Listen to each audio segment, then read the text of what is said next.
Good morning students. हम पढ़ रहे थे पाठ 3 शब्द विचार। इसमें अब तक हमने शब्दों के बारे में जाना। शब्दों के प्रकार, पहले प्रकार को हमने पढ़ लिया। पहला प्रकार कौन सा है? उत्पत्ति के आधार पर शब्द। हमने पढ़े 4 शब्द होते हैं, 4 तरह के: तत्सम शब्द, तद्भव शब्द, देशज और विदेशी शब्द। कुछ विदेशी शब्द जो पीछे लिखे हुए हैं, इन्हें मैंने आपको पढ़ने के लिए कहा था। उम्मीद है सबने अच्छे से पढ़ा होगा। और तत्सम तद्भव शब्द, इन्हें भी अच्छे से पढ़ा होगा। आज हम पढ़ेंगे जो है रचना के आधार पर शब्द के प्रकार। रचना यानी बनावट के आधार पर। तो रचना के आधार पर शब्दों के 3 भेद हैं। 3 भेद हैं: रूढ़ शब्द, यौगिक और योग रूढ़ शब्द। रूढ़ शब्द क्या होते हैं? जो शब्द हमेशा से किसी विशेष अर्थ के लिए प्रयोग होते रहे हैं, उन्हें रूढ़ शब्द कहते हैं। परंपरा से चले आ रहे ऐसे शब्द जिनके सार्थक टुकड़े नहीं किए जा सकते। अगर इनके टुकड़े हम कर दें तो इनसे कोई अर्थ नहीं निकलेगा। जैसे लड़ अलग लिख दें, की अलग लिख दें, तो ना तो की का अर्थ निकल रहा है तो किसी एक का अर्थ। लड़ क्या लड़, या पगड़ी, पग अलग लिख दें, ड़ी अलग लिख दें, तो कोई एक का अर्थ ही निकलता है ढंग से और किसी का अर्थ नहीं निकलता है ना। कई ऐसे शब्द हैं, ची, ड़िया, चिड़ी, या ये शब्द अगर शब्द में हम इनको अलग अलग करके लिख दें तो कोई अर्थ नहीं निकलेगा। जैसे चिड़िया में हम चिड़ी पे एक तरफ लिख दें और या एक तरफ लिख दें, इनको अलग कर दें तो कोई विशेष अर्थ इसमें से, इन दोनों में से कोई अर्थ नहीं निकल रहा किसी भी शब्द का, है ना। तो इसी तरह यहाँ बताया गया है कि जो शब्द हमेशा से किसी विशेष अर्थ के लिए प्रयोग होते हैं, इनको एक साथ रखकर ही हम बोल पाते हैं। अगर हम इनके टुकड़े कर दें तो इनसे कोई अर्थ नहीं निकलेगा। ठीक, तो ऐसे शब्द जो शब्द हमेशा से किसी विशेष अर्थ के लिए प्रयोग होते रहे हैं, इनको एक साथ रखेंगे तभी अर्थ देंगे ये शब्द। और ये विशेष अर्थ देने वाले शब्द हैं, इन्हें हम क्या कहते हैं? रूढ़ शब्द कहते हैं। यौगिक शब्द में देखिए, वे सार्थक शब्द जो कई सार्थक शब्दों के योग अथवा मेल से बने हैं। एक है सार्थक शब्द विद्यालय। ठीक, ये क्या है? कई सार्थक शब्दों के मेल से बना है। योग का अर्थ होता है जोड़। ऐसे शब्द होते हैं, ये शब्द 2 शब्दों के योग से बने होते हैं। 2 शब्द होते हैं, इसमें कई 2 से ज्यादा भी हो सकते हैं। यहाँ पे कई लिखा है, यहाँ 2 दिखाया है। तो 2 शब्दों के योग से बनते हैं। योग का अर्थ होता है जोड़ना। ठीक है। अब जैसे यहाँ पर शब्द है विद्यालय, हमने यहाँ पर विद्या प्लस आलय, विद्या का भी अर्थ है, आलय का भी अर्थ है। जब हम इस शब्द में इन शब्द के टुकड़े करते हैं, अलग अलग इन्हें करते हैं इस शब्द को, तो दोनों ही शब्द अर्थ देने वाले हैं, सार्थक शब्द हैं। समझ में आया? वे सार्थक शब्द जो कई सार्थक शब्दों के योग से मिलकर बने हैं। कई यानी कि यहाँ पर 2 जो शब्द हैं, इनका भी अर्थ है, इसका भी अर्थ है, इन दोनों को मिला दिया जाए तो इसका भी अर्थ है। विद्यालय, विद्या प्लस आलय, विद्या का घर। स्नान घर, स्नान अलग कर दिया, घर अलग। स्नान मतलब स्नान करना, घर मतलब घर। राष्ट्रपति, राष्ट्र का भी अर्थ होता है, पति का भी अर्थ होता है। सेनापति, सेना का भी अर्थ होता है, पति का भी अर्थ होता है। तो जब इनको हम अलग करते हैं तो दोनों शब्दों के अर्थ निकलते हैं, यानी कि ये 2 सार्थक शब्दों के मेल से बने होते हैं ये शब्द, यौगिक शब्द। ये इनको अगर अलग कर दें तो इनमें कोई भी एक ही अगर शब्द देगा अर्थ, दूसरा नहीं देगा। जैसे कमल है, कम लिख दिया, कम है तो कम कोई चीज हो सकती है, ल से तो कोई अर्थ नहीं निकलेगा ना। तो ये जुड़े हुए ही विशेष अर्थ देते हैं। और ये 2 अलग अलग शब्द होते हैं, लेकिन जब इनको जोड़ते हैं दोनों के अर्थ होते हैं, दोनों को जोड़ने पर फिर एक सार्थक शब्द हमें मिलता है। ठीक है, समझ में आया ना। अब देखो नीचे, योग रूढ़ शब्द, ऐसे शब्द जिनके टुकड़े हो सकते हैं परंतु उन टुकड़ों का सीधा अर्थ न निकलकर कोई विशेष अर्थ निकलता है, योगरूढ़ शब्द कहलाते हैं। ठीक है, ऐसे शब्द जिनके टुकड़े तो हो सकते हैं, इनके हमने टुकड़े कर दिए हैं, लेकिन दोनों के अलग अलग अर्थ निकलते हैं, परंतु टुकड़ों का सीधा अर्थ न निकलकर कोई सीधा अर्थ नहीं निकलता।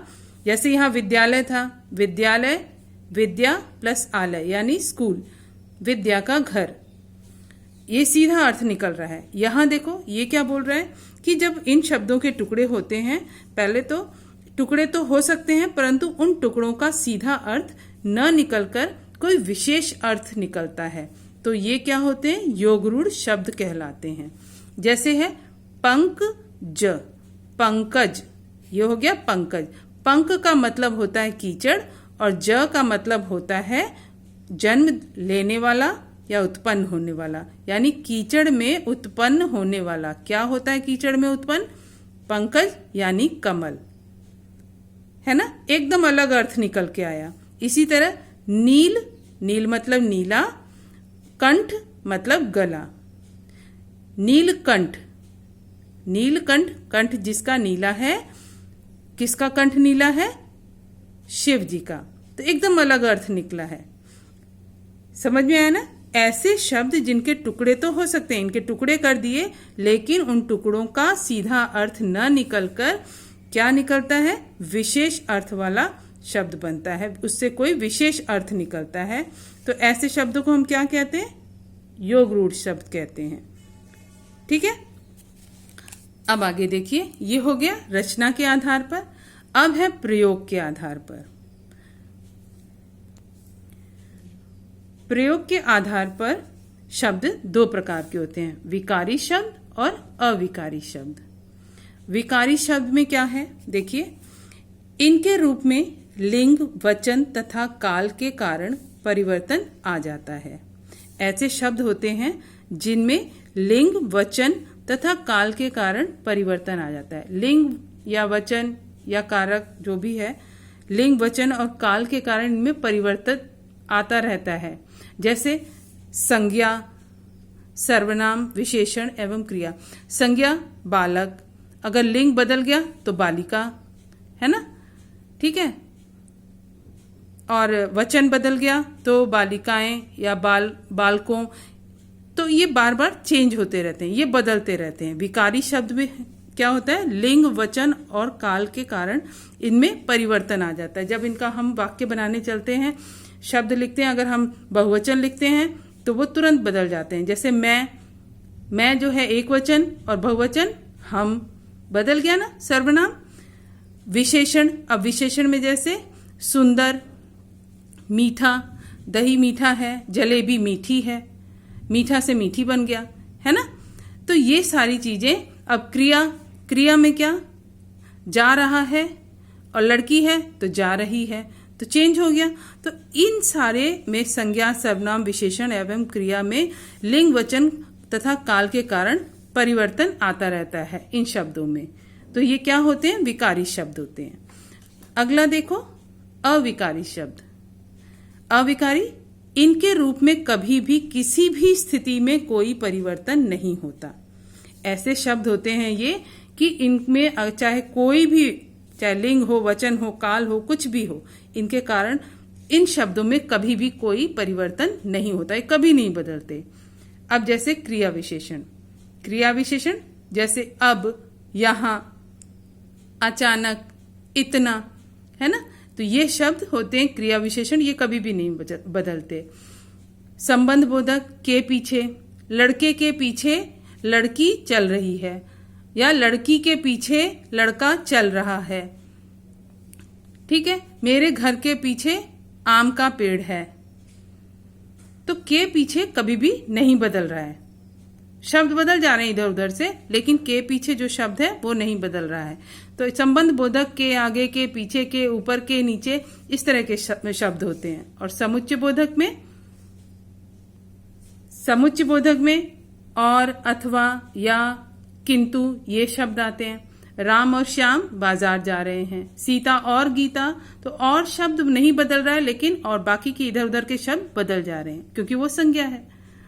ठीक है, तो समुच्चय बोधक और, अथवा, या, किंतु, ये सारे शब्द।